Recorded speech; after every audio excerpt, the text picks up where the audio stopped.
Welcome to the Voice of Clarity. Today I want to talk about the not-self in the open centers. So let's just start right away. So if you never heard of the not-self, then you really will be shocked about this. By the way, the not-self is not something that is tangible in that sense. It is more like the spokesperson wherever you're open. And obviously, it's not just centers. And there is even specific mechanics in the centers if there's a hanging gate and so on. And there is a not self in defined centers too. But today, let's just look in these 9 different themes of the not self that we can find in a human design chart. And that already is enough. It's so much information we can find to know somebody in their not self behavior, what actually can liberate them if we present it to them. And if this person is open to receive this, and obviously open to experiment with strategy and authority. Because after all, if you follow your strategy and if you honor your inner authority, automatically all of the trauma, mental strategies, problems, diseases, whatever you want to call it, conditioning, will dissolve over time.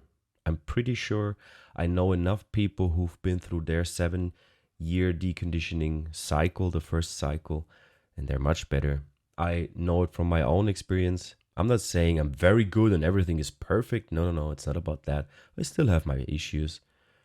But I'm feeling very, very different. And I would say the main thing is that I feel content with myself, that I love myself, that I can trust myself, that I feel comfortable even if I'm uncomfortable in my body. And I just know that there is something inside of me that I can trust, that I can surrender to. And this really changes everything. So let's start from the bottom. Usually people start from the top, but let's start from the bottom. Open root. 36% in average of humanity have an open root center. So the root center is the existential drive. It is necessary. And here we can totally see that you cannot get rid of conditioning. You cannot avoid conditioning. Existential drive, pressure is something that we need as a species to have this drive to actually survive, to have emotions, to generate something, to reproduce, whatever, to be alive, to be existent. But if it's open, you want to get things done very fast. You're too much in a hurry. You're amplifying stress of the others. And you most probably have existential crisis. You cannot deal with debts. It's very hard for you to work in an environment that is filled with stress. For example, the field of media, graphic design, all of that stuff where you're sitting in an office and there's deadlines and you need to have it finished at this point. So what is the open root doing? It's amplifying the stress inside of this building, inside the environment, of their family, of their partners, of their colleagues, and works much faster than everybody else. And obviously this is not healthy.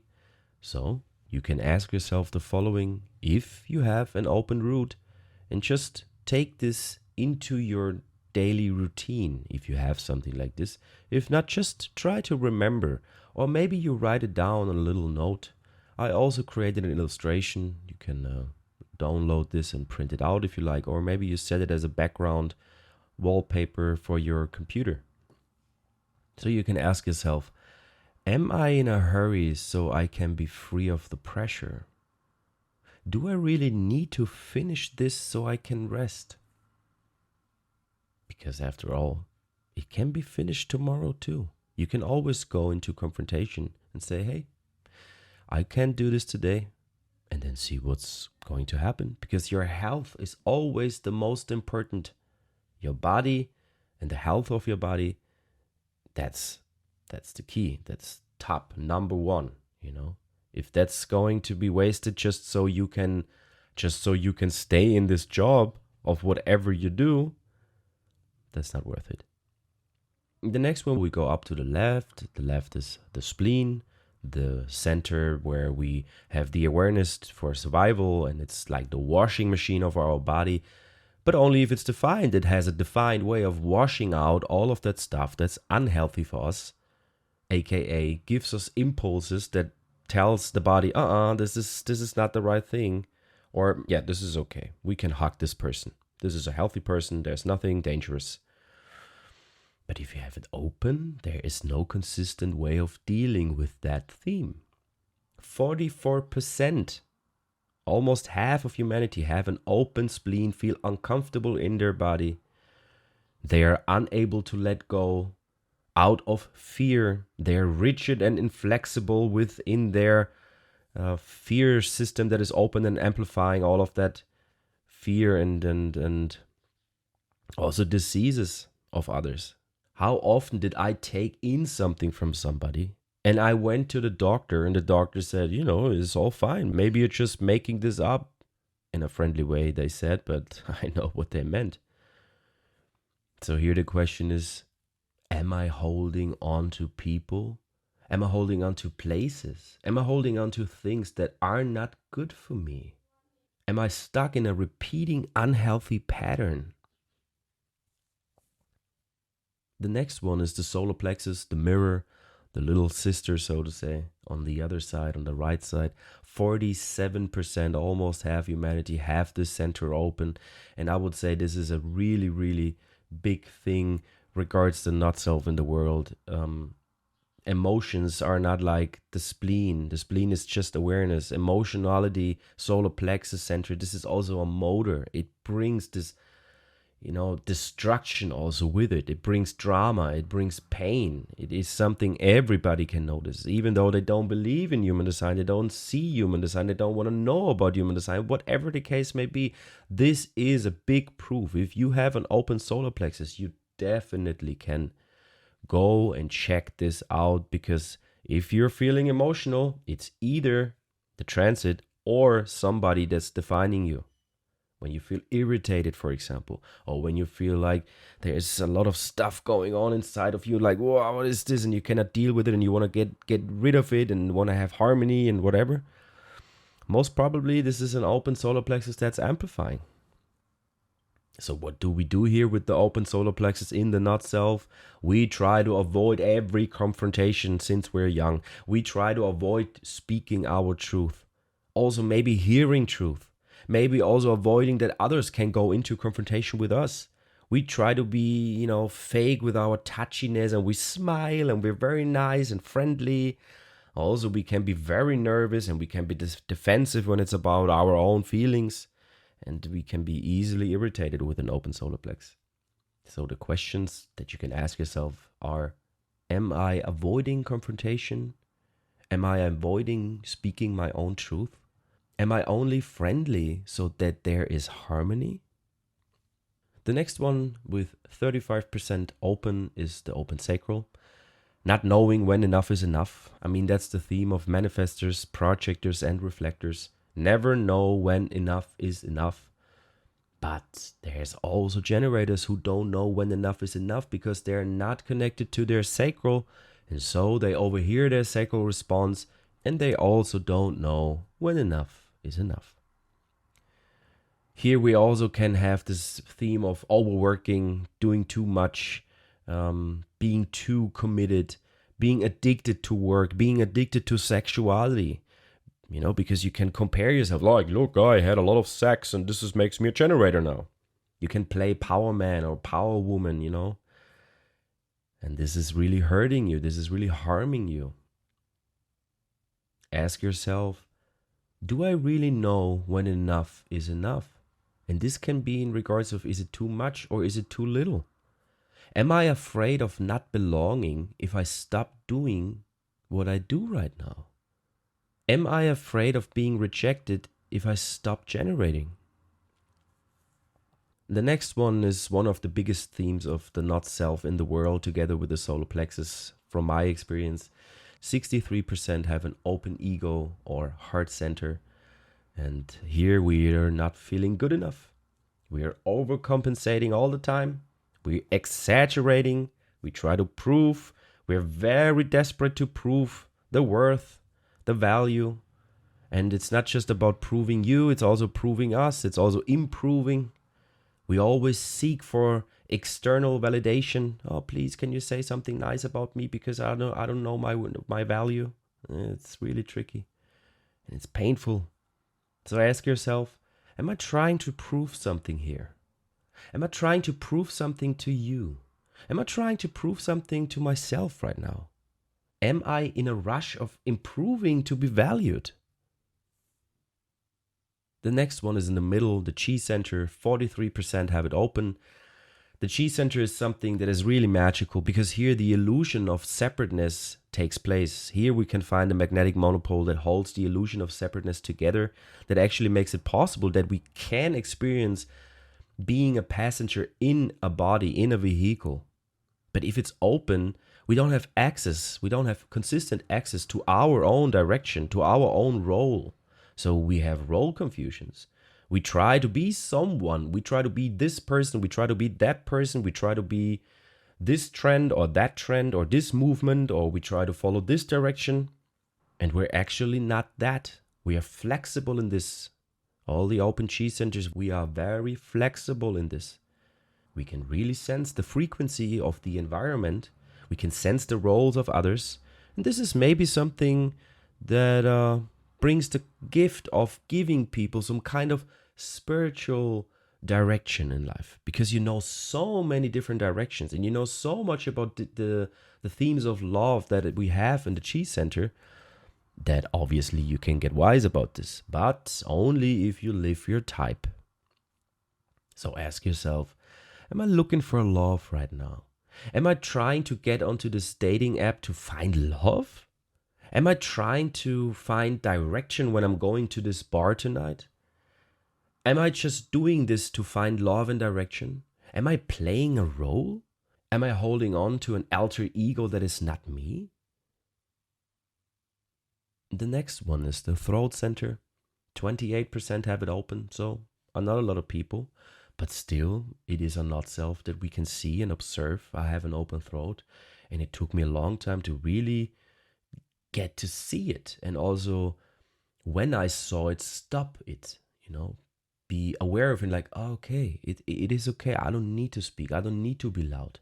I don't need to try to get attention. You talk too much. You just talk too much. So just try to shut up. It's really magical. I tried this. This can be an incredible experience. I tried this. I shut up where I sat with friends some years ago.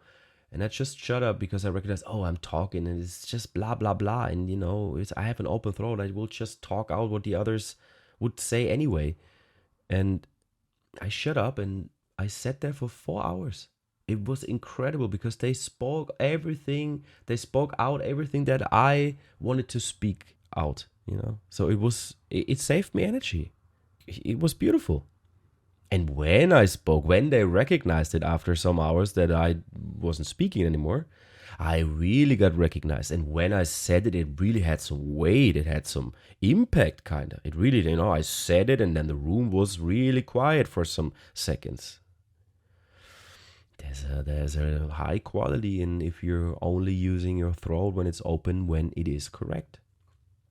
So with the open throat, we are interruptive, we are loud, we are louder than everybody else. We try to be the center of attention. We get pushed by the open throats to talk more, to do more, to act more. It's not just about talking, it's also about doing. It's about manifesting. So ask yourself, am I trying to attract attention? Am I only speaking because I can't stand the pressure of the silence? Do I really have something to say that is of value right now? The next one and almost last one is the Ashna Center. It's up there, the triangle that looks down. 52% have it open. So again, almost half of humanity don't have a defined mind, don't have a fixed way of thinking. I have a defined Ashna. So I can only technically try to understand how it is with an open Ashna.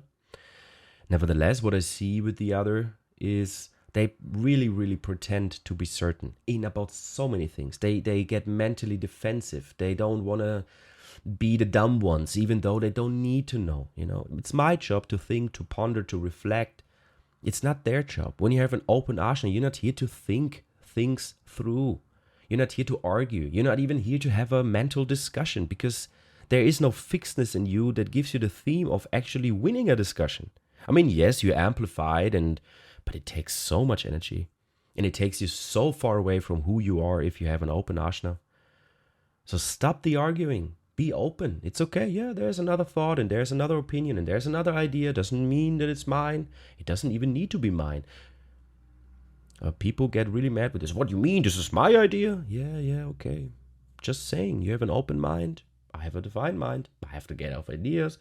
It could be that it's my idea, It's not like that I'm running around and tell this, but there were moments like this where it was funny to talk about this, and then seeing, okay, this is how the open Ashna is, getting mentally defensive and really trying to be certain. Also talking of a lot of stuff that is actually not true. They try to be certain and try to be helpful, and they just make up stuff. They just create stories that are actually not true. It's so funny to watch sometimes, because often those open Ashnas, they look at me then. They're insecure in that moment, uncertain, and then they look at me like, is this correct what I just said? It's really funny, because where you're open, you always look for outer authority. You're always looking for the one who has this defined, even though you don't know the chart. This is just naturally happening because your genes know, your aura knows. So what can you ask yourself here? Am I trying to convince everyone that I am certain? Am I trying to convince myself that I'm certain about this? Am I holding on to outdated ideas and beliefs? Are those ideas even mine? Am I trying to defend an opinion? And the last center, with 70% open in the humanity, is the head center. I have the center defined. So again, only technically I try to understand what it means to have this open. And here we have the theme of thinking about things that don't matter. And I see this. People have problems falling asleep because they think about so much crap. I would never come up with the idea to think about this or that. My mind, to be honest, most of the time is just zen. It's empty. There is not much going on. Only in specific moments, occasionally, there is really like something to ponder, and then my mind goes on, and there's all of this stuff working and reflecting, and it just does what it does. I don't try to interfere. It happens like a chemical process. It's like digestion for me. But yeah, it's defined. But when it's open, there's a lot of pressure. There's so much pressure to try to answer all the questions that all the people before you try to answer. What is the meaning of life? Blah, blah, blah. Or I don't know, maybe why is the sun yellow? Stuff that is maybe interesting, but is it really, really beneficial to know the answer for your own life? Yeah. Am I trying to answer everybody else's questions, is what you could ask yourself. Am I trying to get rid of the pressure by Googling everything that pops up in my mind? That's all for today with the 9 themes of the NotSelf in the open centers. Let me know what for you is the biggest NotSelf, and let me know in which center you really can see it. Just give me some comment. Let's communicate a little bit more here. I would love that. And yeah, play with this. Feel free to use this illustration that I created. And as always, love yourself. Bye.